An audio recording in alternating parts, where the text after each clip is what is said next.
Hello student. तो आज हम लोग पढ़ने जा रहे हैं tools required in creating a recombinant DNA या आरडीएनए टेक्नोलॉजी में कौन कौन से टूल्स रिक्वायर्ड होते हैं। तो उसमें सबसे पहला होता है रेस्ट्रिक्शन एंजाइम, दूसरा होता है डीएनए पॉलीमरेज एंजाइम, तीसरा होता है डीएनए लाइगेज एंजाइम, फिर वेक्टर और होस्ट। इतनी ये जो पांच चीजें लगती हैं, इन पांच टूल्स लगते हैं किसमें, आरडीएनए टेक्नोलॉजी में। ठीक है, तो सबसे पहले यहाँ पर हम पढ़ेंगे रेस्ट्रिक्शन एंजाइम के बारे में। तो हेडिंग डाल लो रेस्ट्रिक्शन एंजाइम। ठीक है,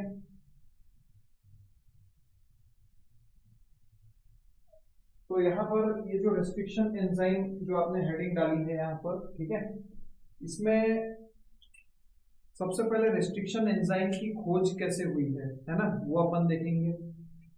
तो बात है सन 1963 की। ठीक है,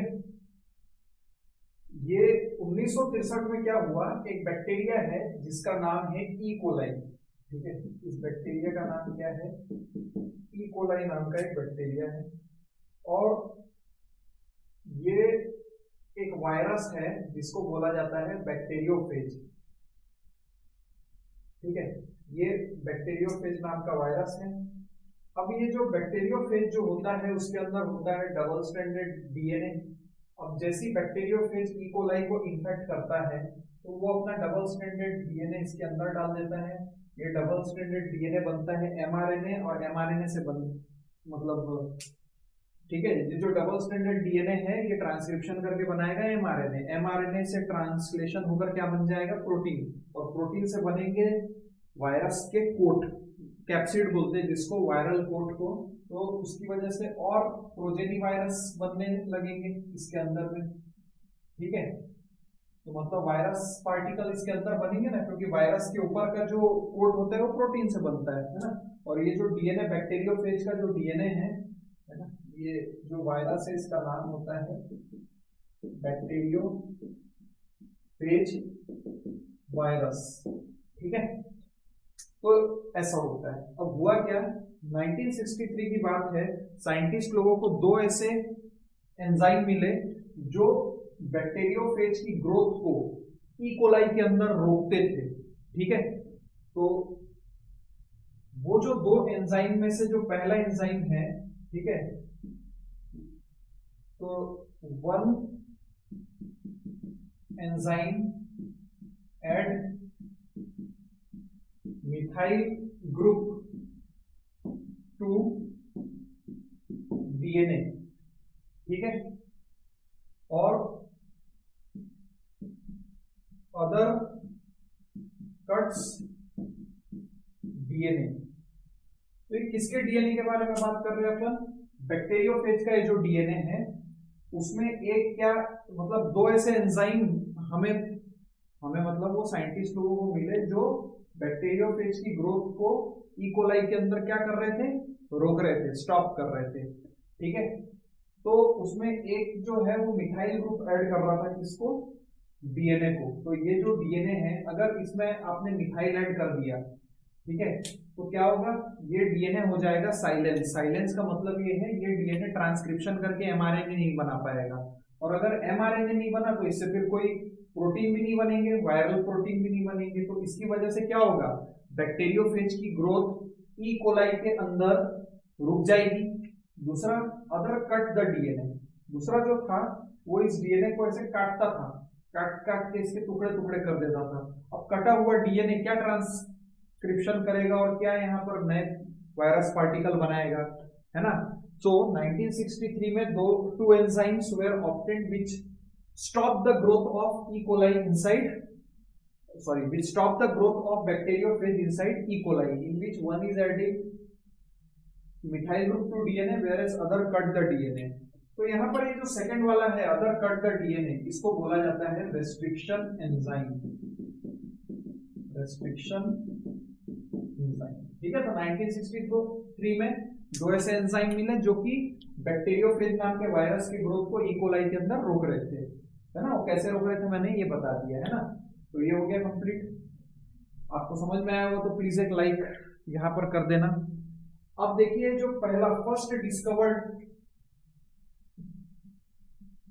फर्स्ट डिस्कवर्ड रेस्ट्रिक्शन एंजाइम, इस दुनिया का पहला डिस्कवर्ड रेस्ट्रिक्शन एंजाइम वो है क्या, HIND2।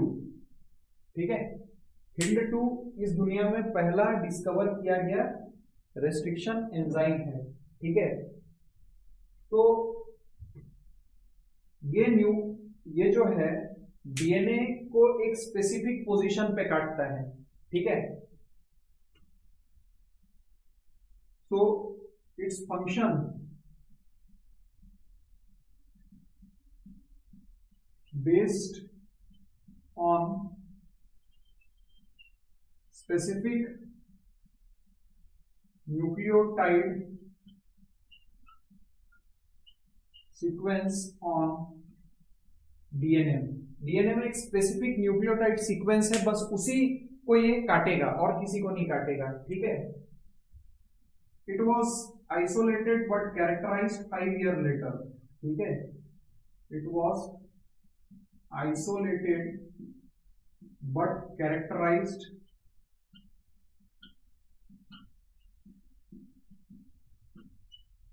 5 years later. यहां से भी नीट में क्वेश्चन पूछा जा सकता है, ये निकाल तो लिया गया था लेकिन 5 साल बाद पता चला कि इसका काम क्या है, ये डीएनए को काटने का काम करता है। ठीक है, तो हुआ ये कि इस, ठीक है, it cut the DNA by recognising a sequence of 6 nitrogenous base pair. ठीक है, it cut DNA by recognizing the DNA sequence या न्यूक्लियो नाइट्रोजिनस बेस सीक्वेंस है ना, nitrogenous base sequence of 6 base pairs. ठीक है, it cut DNA by recognising the nitrogenous base sequence of how many base pair, 6 base pair. वो कैसे होता है वो अभी अपन जानेंगे। ठीक है, तो जैसे कि मान लो यहां पर ये एक डीएनए है। ठीक है, let this is the DNA, ये डबल स्टैंडर्ड डीएनए मैंने बनाया और पता चला कि वो जो 6 नाइट्रोजिनस बेस है वो यहां पर है, इस जगह पर। ये वो 6 नाइट्रोजिनस बेस पेयर यहां पर है। तो HIND2 जो है, HIND2 सिर्फ और सिर्फ इस डीएनए को यहां से लेके यहां तक के ही काटेगा बस। ठीक है, यहां से लेके यहां तक के ही काटेगा, बाकी किसी भी पार्ट को नहीं काटेगा। तो ये 6 बेस पेयर जो है, यहाँ एडेनिन, तो यहाँ थाइमिन, गुआनिन, साइटोसिन है ना, ये ऐसे बेस पेयर बनते हैं, तो उन्हीं को ही देख के ही काटता है, बाकी और किसी को नहीं काटता। तो इसीलिए इसका नाम है रेस्ट्रिक्शन एंजाइम। रेस्ट्रिक्शन एंजाइम का मतलब ये होता है कि ये जो एंजाइम है ये एक रेस्ट्रिक्टेड है डीएनए के सिर्फ एक पार्ट को ही काटने के लिए। ठीक है, अब ये जो सीक्वेंस ऑफ 6 बेस पेयर है इसको बोला जाता है रिकॉग्निशन सीक्वेंस ऑफ HIND2। मतलब कि HIND2 इस पूरे डीएनए में घूमेगा और रिकॉग्नाइज मतलब पहचानेगा सिर्फ और सिर्फ बस इतना सा ही सीक्वेंस, और इतने से ही सीक्वेंस को काटेगा, बाकी किसी को, कोई भी यहाँ पर डीएनए में वो किसी को कुछ कट नहीं करेगा। इसीलिए इसका नाम होता है restriction enzyme. It is restricted to cut only this much part. ठीक है, तो ये जो 6 बेस पेयर का सीक्वेंस है इसको अपन क्या बोलेंगे, recognition sequence of HIND2। Recognition sequence या साइट ऑफ HIND2। ठीक है, रिकॉग्निशन सीक्वेंस ऑफ HIND2 इसको बोलेंगे। तो यहां तक आई थिंक आप लोगों को समझ में आ गया होगा, है ना। चलो आगे बढ़े। इसके बाद नेक्स्ट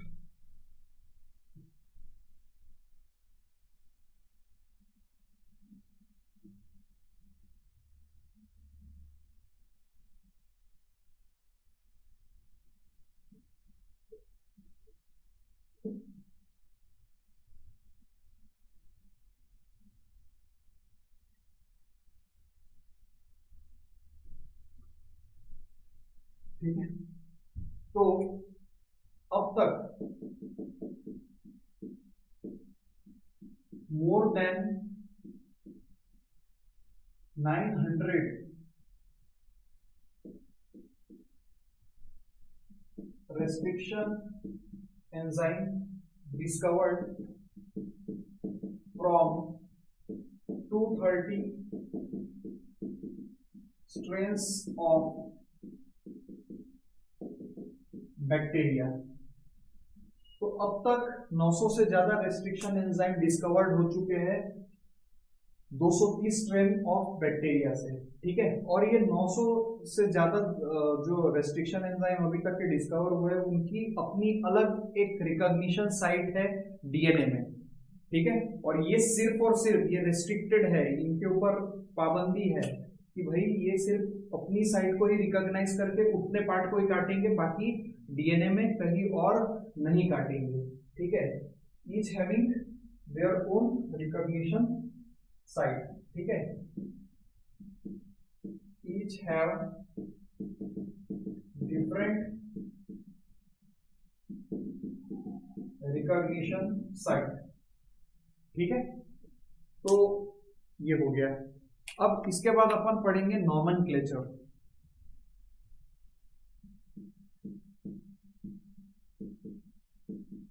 तो नॉमेनक्लेचर समझने के लिए यहां पर मैं एग्जांपल लिख लेता हूं। एक रेस्ट्रिक्शन एंजाइम है उसका नाम है एस्चेरिचिया कोलाई RY13। तो एस्चेरिचिया कोलाई RY13 ये किसका नाम है? ये एक रेस्ट्रिक्शन एंडोन्यूक्लियस एंजाइम का नाम है, ठीक है। तो रेस्ट्रिक्शन एंजाइम जो है इसको अपन कैसे लिखेंगे? तो सबसे देखिए, सबसे पहला वर्ड जो अपन लेंगे वो ये देखो, इसको जीनस बोलते हैं, इसको स्पीशीज बोलते हैं। तो जीनस का सबसे पहला लेटर अपन यहां लिख लेंगे ई। फिर स्पीशीज के अपने को पहले 2 लेटर लेने हैं। जीनस का पहला 1 लेटर लेना है, स्पीशीज के पहले 2 लेटर लेने हैं, ठीक है। ये जो आर आपको दिख रहा है, आर का मतलब होता है ये strain, name of strain, strain of bacteria from which it obtained, ठीक है। Name of strain of bacteria from which it obtained, bacteria के स्ट्रेन का नाम है जिससे ये निकाला गया है, ठीक है। उसके बाद तो यहां पर मैं ये आर लिख दूंगा, ये आर यहां पर आया जाएगा, ठीक है। अब इसके बाद फिर मैं रोमन नंबर से यहां पर लिख दूंगा 1, ठीक है। So what did this Roman number is indicating? This Roman number is indicating the sequence in which this restriction enzyme is obtained from that bacteria. मतलब कि ई कोलाई नाम, एस्चेरिचिया कोलाई नाम के बैक्टीरिया में पहला फर्स्ट जो restriction enzyme निकाला गया है, इसीलिए यहां पर क्या लिखा हुआ है 1। अगर मान लो ये सेकंड नंबर पे निकाला गया होता तो मैं यहां पर 2 लिख देता। So roman number indicate the sequence in which the restriction enzyme is obtained from bacteria, ठीक है। ये था इसके नॉमेनक्लेचर के बारे में। इसके बाद फिर नेक्स्ट है, तो restriction enzyme belongs to larger class of enzyme called nuclease। तो restriction enzyme belongs to the larger class of enzyme called nuclease, ठीक है। अब ये जो न्यूक्लियस है, इसमें न्यूक्लियस एक मतलब एंजाइम की एक क्लास है, और अब ये 2 प्रकार के होते हैं। एक को बोला जाता है एक्सोन्यूक्लियस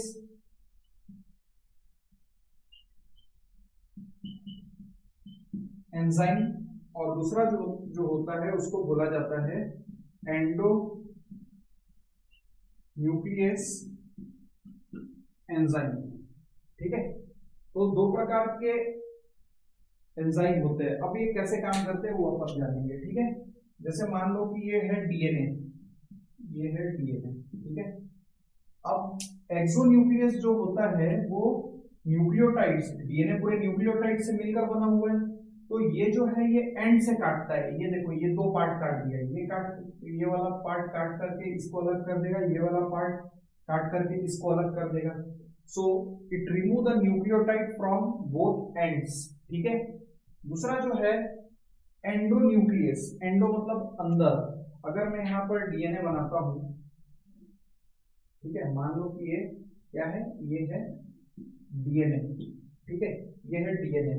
तो ये डीएनए को अंदर में मतलब अंदर के साइड ऐसे काट के इसको अलग करेगा, तो इसको हम क्या बोलते हैं, एंडोन्यूक्लियस एंजाइम। ठीक है, तो ये था। चलो आगे बढ़ते हैं।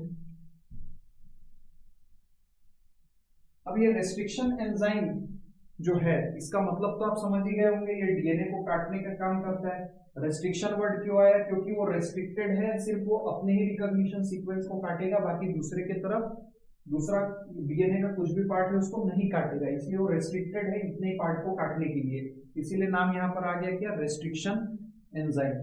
चलो आगे बढ़ते हैं।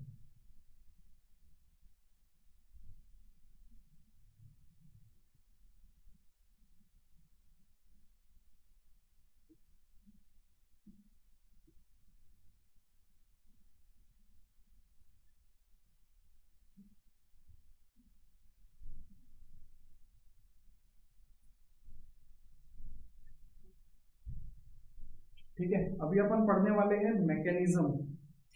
ठीक है, मैकेनिज्म के बारे में कि भाई रेस्ट्रिक्शन एंडोन्यूक्लियस एंजाइम ये काम कैसे करता है। ठीक है, इसका मैकेनिज्म क्या है। चलो मान लो कि ये डीएनए है,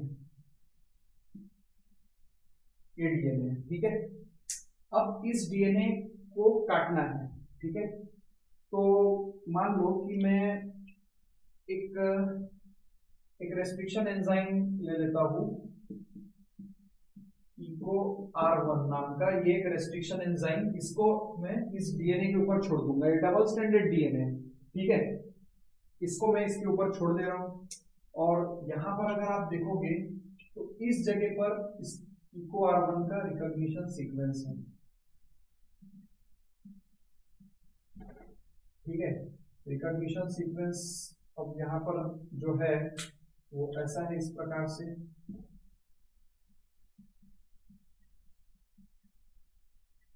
ठीक है। ये देखो ये रिकॉग्निशन सीक्वेंस है किसका, इको R1। तो सबसे पहले first of all what Eco R1 will do, ये जो इको R1 है ये इस डीएनए के पूरी लेंथ में घूमेगा, ठीक है। First of all it work by inspecting the entire length of DNA, जहां पे इसको इसका रिकॉग्निशन साइट ऐसे घूमेगा, इको R1 इस पे ऊपर ऐसे घूमेगा, लेकिन जहां पे उसको उसका रिकॉग्निशन सीक्वेंस मिल गया वहां पर वो क्या करेगा, इको R1 उस जगह पे आके बाइंड हो जाएगा, ठीक है। ये जो इको R1 को जैसी घूम रहा है इको R1, और जैसे ही यहाँ पे ये रिकॉग्निशन सीक्वेंस आया इको R1 यहाँ पर आकर क्या हो जाएगा, बाइंड हो जाएगा। और बाइंड होने के बाद क्या करेगा, यहां से और यहां से ऐसे यहां से काटेगा और यहां से काटेगा, ठीक है। तो अब मैं यहाँ पर क्वेश्चन ये है कि ये restriction endonuclease enzyme eco R1 है, ये हाइड्रोजन बॉन्ड काट रहा है कि फॉस्फोडाइस्टर बॉन्ड काट रहा है, ये न्यूक्लियोटाइड काट रहा है ना, इनको तो कुछ भी नहीं कर रहा है हाइड्रोजन को। So it will cut the both strand of DNA in their which backbone, sugar phosphate backbone, ठीक है, ये बहुत इंपॉर्टेंट है, ठीक है। Cut DNA from sugar phosphate backbone, ठीक है। तो इस तरीके से ये डीएनए को काटता है, ठीक है। तो नीट में आपको ये पूछा जा सकता है which is the recognition site for Eco R1, क्योंकि एनसीईआरटी में दिया हुआ है, तो GAATTC, इतना आप लोग याद रखिए, ठीक है। यहां से क्वेश्चन आ सकता है GAATTC। आगे बढ़ते हैं। अब इसके बाद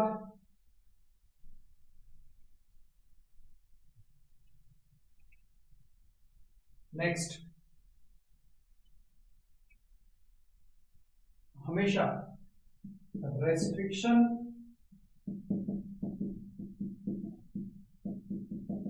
एंजाइम, हाँ, all restriction enzyme always recognize palindromic sequence only, palindromic sequence only. ठीक है, तो जितने भी रेस्ट्रिक्शन एंजाइम है 900 से ज्यादा जो डिस्कवर हुए हैं, उनका जो रिकॉग्निशन साइट होगी वहां पर हमेशा आपको क्या मिलेगा, हमेशा आपको मिलेगा ये पैलिंड्रोमिक सीक्वेंस, पैलिंड्रोमिक सीक्वेंस ही मिलेगा। तो पैलिंड्रोमिक सीक्वेंस पढ़ने से पहले अपन ये जान लेते हैं कि पैलिंड्रोम का क्या मतलब होता है। पैलिंड्रोम क्या होता है, group of letter which read same in both direction। ठीक है, it is what group of letters which can be read same in both directions। ये ऐसे ग्रुप ऑफ लेटर है जिनको which can be read same on both direction। Example, palindrome का example अपन पढ़ेंगे। ठीक है, जैसे कि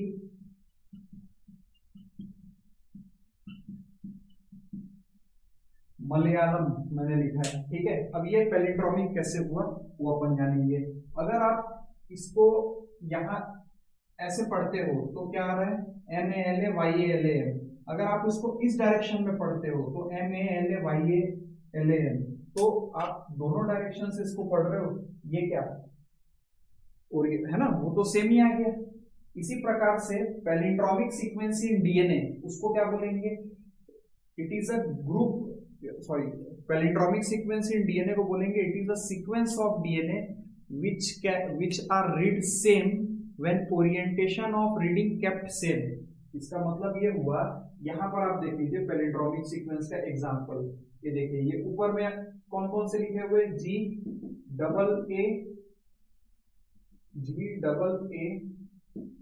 PTC ये लिखा हुआ है। नीचे में जस्ट उसका उल्टा हो जाएगा। ठीक है, CTTAAG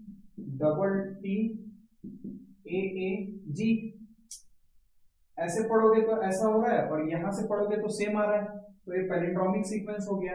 so palindromic sequence in DNA is sequence of nitrogenous base pair which can be read same when orientation of reading kept same in both the strands of DNA। इसको बोला जाता है पैलिंड्रोमिक सीक्वेंस। ठीक है, ये होता है palindromic sequence. तो इसमें जो ऊपर वाला डीएनए है और ये नीचे वाला डीएनए है ना, और इनके बीच में बनते हैं कौन से बॉन्ड, हाइड्रोजन बॉन्ड बनते हैं इनके बीच में। ठीक है, जैसे गुआनाइन और साइटोसिन है तो इनके बीच में 3 हाइड्रोजन बॉन्ड, एडेनिन और थाइमिन है तो 2 बनेंगे। इस प्रकार से होता है। ठीक है, आई होप कि आपको समझ में आ गया होगा। ठीक है, तो पैलिंड्रोमिक सीक्वेंस को ही अब नेक्स्ट अपन पढ़ेंगे कि ये काम कैसे करता है। ठीक है,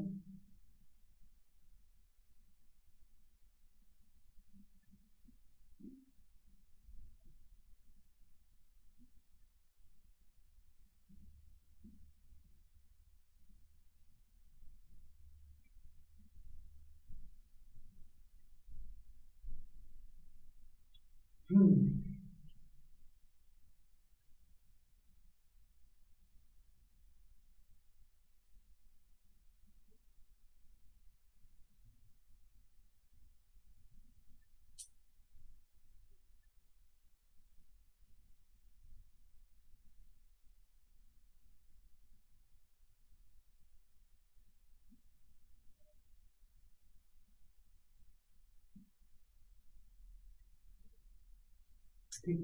तो देखिए यहां पर मैंने 2 डीएनए बना दिया। चलो इसको अपन मान लेते हैं कोई फॉरेन जीन, फॉरेन जीन मान लेते हैं। ठीक है, और इसको अपन मान लेते हैं वेक्टर। वेक्टर डीएनए, ठीक है। ये दोनों को अपने को जोड़ना है। अगर मान लो कि फॉरेन जीन और वेक्टर डीएनए आपस में जुड़ जाए तो क्या बनेगा? अरे यही बनेगा ना भैया, ये देखो ये बनेगा, रिकॉम्बिनेंट डीएनए बनेगा, ठीक है। तो हमेशा याद रखना, restriction enzyme never cut the DNA in the middle of restriction site, it always cut the DNA slightly away from the restriction site, ठीक है। जैसे रेस्ट्रिक्शन साइट का मतलब समझ रहे हो, पैलिंड्रोमिक सीक्वेंस।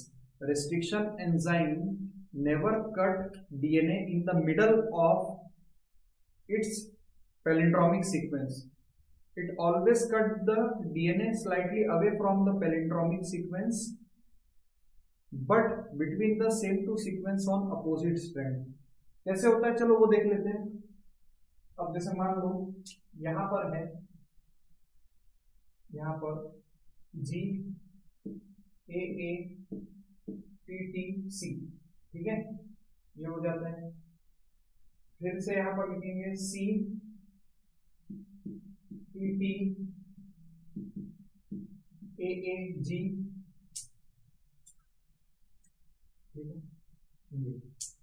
अब यहां पर सेम वैसे ही यहां पे लिख दूंगा G double A T T C, C double T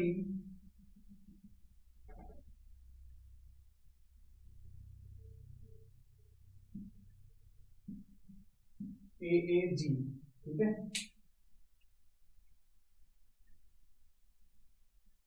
अब इसके बाद मैं क्या करूंगा, ये दोनों के ऊपर ही आप ये देख रहे G double A T T C, ये किसका रिकॉग्निशन सीक्वेंस है? इको R1 का। इसमें भी इको R1 डालूंगा, इसमें भी इको R1 डालूंगा। तो इको R1 कभी भी मिडल से नहीं काटेगा, slightly away from the middle, मतलब यहां से काटेगा, ठीक है। इको R1 जो है वो इसको इस जगह से काटेगा, ठीक है। और सिमिलरली यहां वाले को भी इस जगह से काटेगा। तो उसकी वजह से अब क्या होगा, slightly away from the middle काटता है, ठीक है, ये बात याद रखना। तो ये इतना पार्ट इसका गायब हो जाएगा और ये इसका इतना पार्ट भी गायब हो चुका होगा, ठीक है।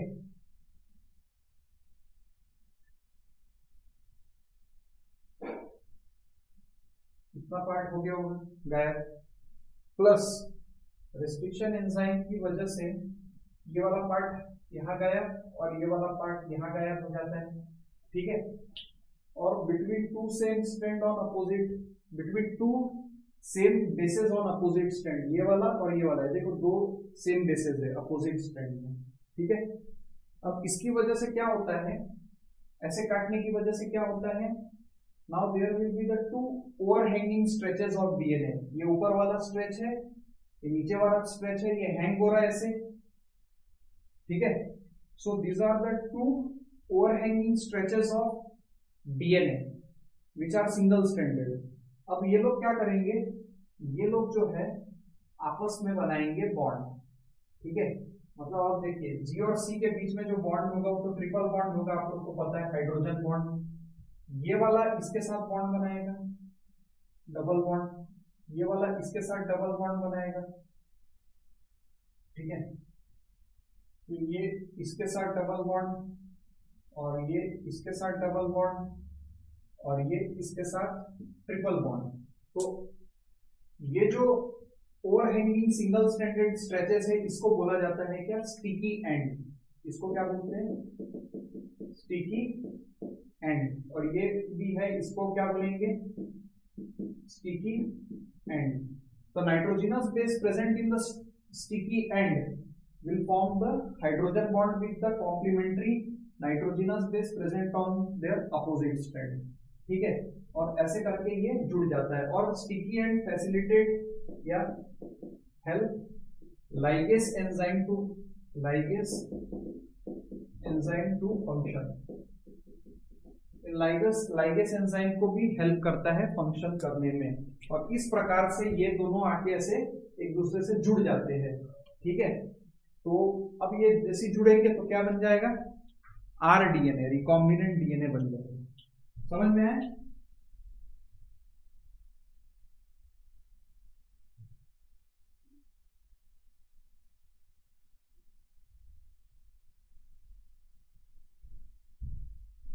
ठीक है, तो ये अच्छा। अब यहाँ पर देखो एक चीज है, ये जो फॉरेन जीन है और ये वेक्टर है, ये दोनों डीएनए हैं, ये दोनों डीएनए हमने अलग अलग सोर्स से उठाए हैं। अगर मान लीजिए इस डीएनए को, इस जीन को मैं किसी दूसरे रेस्ट्रिक्शन एंजाइम से काटूं, और यहाँ वाला जो ये वाला वेक्टर वाला जो डीएनए है इसको मैं किसी और रेस्ट्रिक्शन एंजाइम से काटूं, तो उसकी वजह से क्या होगा, अलग अलग प्रकार के स्टिकी एंड जनरेट होंगे। ऐसे स्टिकी एंड बनेंगे यहाँ और यहाँ कि जो एक दूसरे के कॉम्प्लीमेंट्री नहीं होंगे, तो उनके बीच में हाइड्रोजन बॉन्ड ही नहीं बनेगा और ये कभी आपस में एक दूसरे के साथ नहीं जुड़ पाएंगे।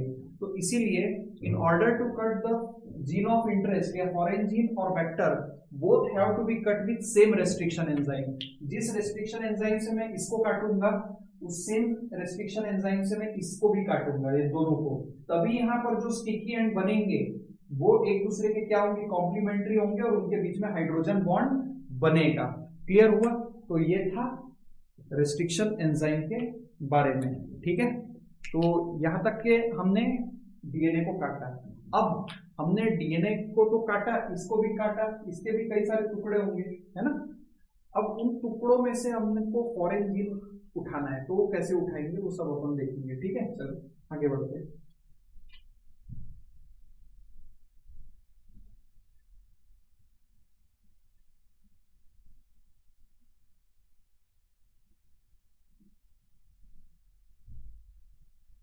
तो रेस्ट्रिक्शन एंडोन्यूक्लियस एंजाइम, जिसे मॉलिक्यूलर सीजर कहते हैं, उसका यूज करके आपने डीएनए को तो बहुत पार्ट्स में काट लिया। अब वो पार्ट को आपको अलग अलग करना है, तो वो आप कैसे करेंगे? तो सबसे पहले आपको एक जानकारी तो आपको होनी चाहिए, जो डीएनए होता है वो हमेशा क्या होता है, नेगेटिव चार्ज होता है।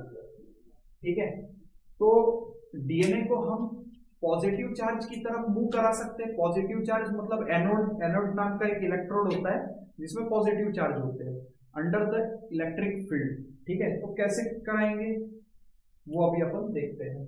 सबसे पहले एक बोर्ड ले लेते हैं। ठीक है, ये एक बोर्ड है, इस बोर्ड के अंदर में मैं 4 कुएं बनाऊंगा। कुएं, कुएं में से पानी निकलता है ना,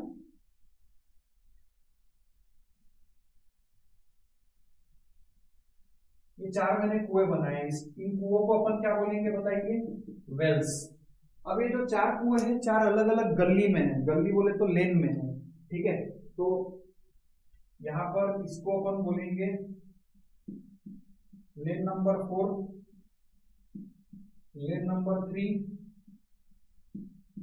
लेन नंबर 2 और लेन नंबर 1। ठीक है, ये 4 गलियां हैं, ये वेल है।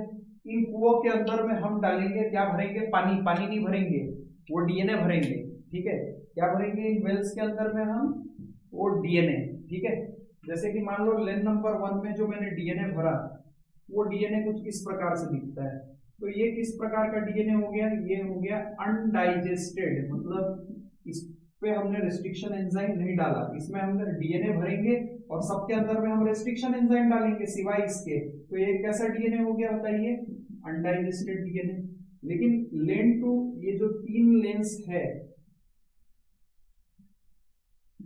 इसमें हम डालेंगे कैसा डीएनए, डाइजेस्टेड डीएनए, मतलब ऐसा डीएनए जिसको रेस्ट्रिक्शन एंजाइम, मतलब हमने पहले डीएनए भरा और उसमें फिर डाल दिया क्या, रेस्ट्रिक्शन एंजाइम, तो ये क्या हो गए, डाइजेस्टेड डीएनए। ठीक है, अब यहां पर इस साइड में हम खड़ा कर देते हैं एक एनोड को।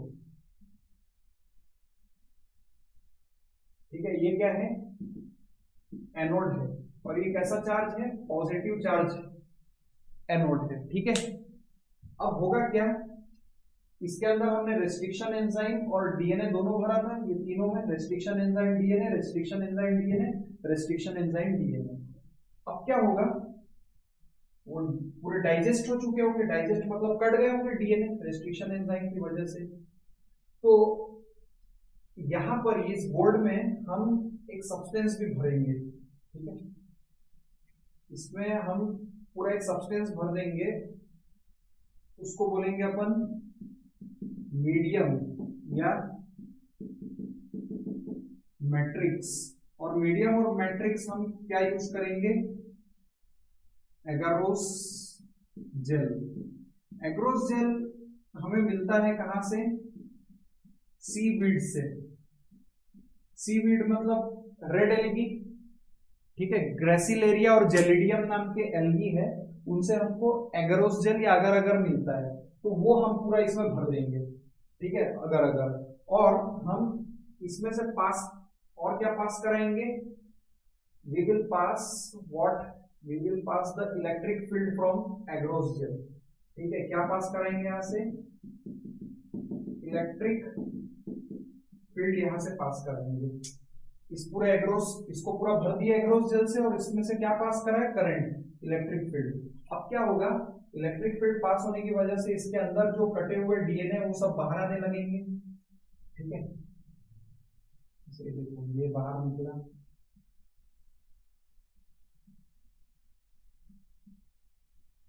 ठीक है।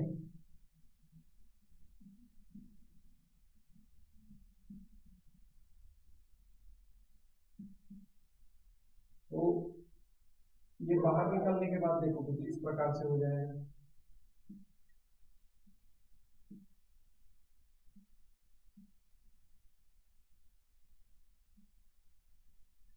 ये देखो, ये डीएनए के टुकड़े ऐसे बाहर निकलते जा रहे हैं, ठीक है। अब ये डीएनए क्या है, नेगेटिव चार्ज है, तो ये पॉजिटिव चार्ज की तरफ अट्रैक्ट हो रहा है, सब एनोड की तरफ जा रहे हैं। अब आप लोगों को एक चीज समझना चाहिए कि अगर एक मोटा इंसान है और एक दुबला इंसान है, दोनों अगर रेसिंग कर रहे हैं, तो बताइए 1 किलोमीटर बाद वो एंड पॉइंट है, तो कौन 1 किलोमीटर तक पहुंच जल्दी पहुंचेगा फास्ट दौड़ के, तो आपका आंसर यही होगा कि दुबला इंसान। मोटा इंसान तो 200-300 मीटर बाद ही थक के बैठ जाएगा। सेम ऐसा ही होता है, जितना छोटा फ्रेगमेंट होता है वो उतना दूर जाता है, उतना दूर तक भागता है। Smaller the fragment farther it will, far far मतलब दूर, far it will move from the wells. In this way the DNA, fragments of DNA got separated, ठीक है। इसको बोला जाता है एग्रोस जेल इलेक्ट्रोफोरोसिस टेक्निक, ठीक है। अब होता क्या है, ये तो हो गया। अब अपने को डिजायर्ड फ्रेगमेंट को निकालना है, जिसको हम वेक्टर के साथ जोड़ेंगे और होस्ट सेल में भेजेंगे। तो होता क्या है कि ये जो डीएनए के टुकड़े हैं, ये आपको आंखों से नहीं दिखाई देंगे एग्रोस जेल में। अगर आपको डीएनए के टुकड़ों को देखना है, तो आपको इन टुकड़ों को स्टेन करना होगा एक डाई से, और उस डाई का नाम है एथिडियम ब्रोमाइड।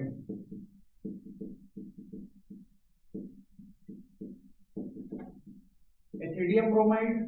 और उसके बाद आपको इस पे क्या फेंकना पड़ेगा, अल्ट्रावायलेट रेज, ठीक है। This all has to be stain with the dye called ethidium bromide. और उसके बाद इस पे हम क्या बॉम्बार्ड करेंगे, अल्ट्रावायलेट रेज। जैसे हम अल्ट्रावायलेट रेज इस पे फेंकेंगे, वैसे हमको ब्राइट ऑरेंज कलर के डीएनए के टुकड़े दिखने शुरू हो जाएंगे, ठीक है। कौन से कलर के, ब्राइट ऑरेंज कलर के डीएनए के टुकड़े इसमें दिखना हमें शुरू हो जाएंगे। अब उन टुकड़ों को हमें काट काट के निकालना है, ठीक है। उन टुकड़ों को, डीएनए के जो टुकड़े हैं उसको हमें काट के अलग करके निकालना है। तो अलग करके निकालेंगे, जैसे हम इसको काट के अलग करके निकालेंगे, उस प्रोसेस को हम बोलेंगे क्या, elution. So what is mean by elution, the cutting of DNA fragment from the agarose gel is called elution, ठीक है। आई होप कि यहां तक के आप लोगों को समझ में आ गया होगा। आगे के लेक्चर में इसके आगे की बात करेंगे। तब तक के लिए थैंक यू। और यहाँ पर रेस्ट्रिक्शन एंजाइम पूरी तरीके से कंप्लीट हो गया। अगर आपको वीडियो पसंद आया हो तो प्लीज लाइक, सब्सक्राइब और शेयर करें। तब तक के लिए जय हिंद, धन्यवाद।